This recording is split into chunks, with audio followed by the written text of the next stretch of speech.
السلام عليكم ورحمة الله وبركاته. عقوبات العار من اتحاد العار الأفريقي سابقا على الزمالك أقل حاجة اتقال عليها إن هي كارثية وفضيحة اتجاه نادي أكبر، تاني أكبر نادي بالأرقام في أفريقيا وفي الشرق الأوسط في الأرقام القارية. الزمالك بتعرض لمؤامرة واضحة من الاتحاد الأفريقي، خصوصا الناس المصريين اللي شغالين هناك.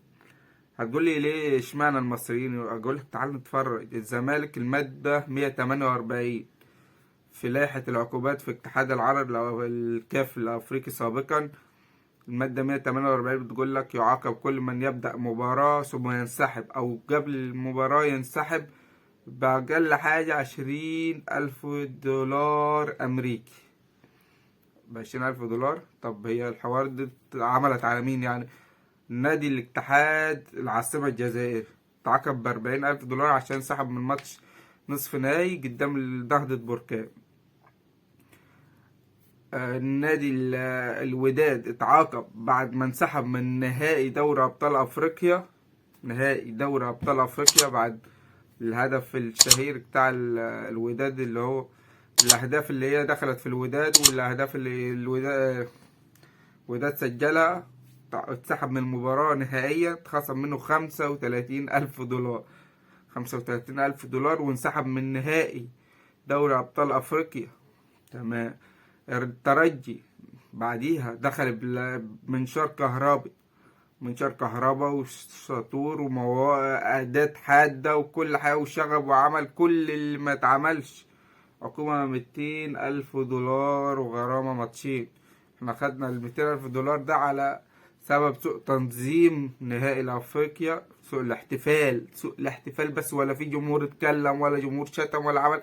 خدنا 200,000 دولار، 200,000 دولار خدناهم، وغرامة منع ماتشين بعدم حضور جماهير. دي نفس الماتشين اللي الجماهير الترجي خدتهم بالمناسبة.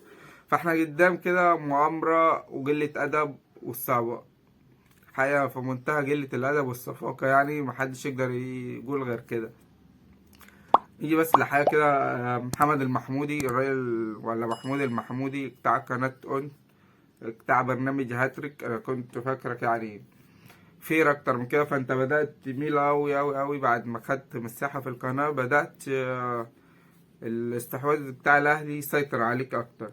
يعني امبارح عامل لي تقارير وجايب لي فيديوهات على نص ساعة الأهلي استحوذ فيها، وقال لك الأهلي كده في التقرير بالذات، بيقول لك الأهلي استحوذ على الماتش أغلب فترات المباراة هجوم كاسح هذا.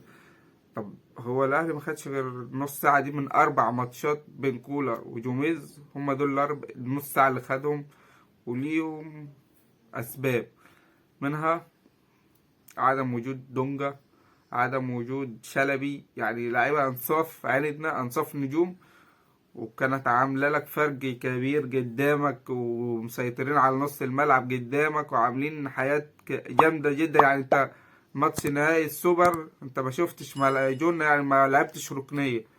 فانت مش تتنطط بقى محمودي انت والاشكال اللي معاك وتقول لك كانوا مسيطرين ومش مسيطرين اغلب الماتشات والتهديد وتجيب لي بقى كام كوره بقى كده في النص ساعه، او تحطهم لي بقى ان هم دول كل الماتش. تمام. اولا السيطره النص ساعه ديت بسبب ثنائي الزمالك الديفندر اللي كان بيخلي قلب الملعب تماما لامام عاشور وكوكا. مع اي حد عدى عليهم كده ويقول السلام عليكم ويجي رايحين معاه ويسيبوا نص الملعب ويروح على اجنحه.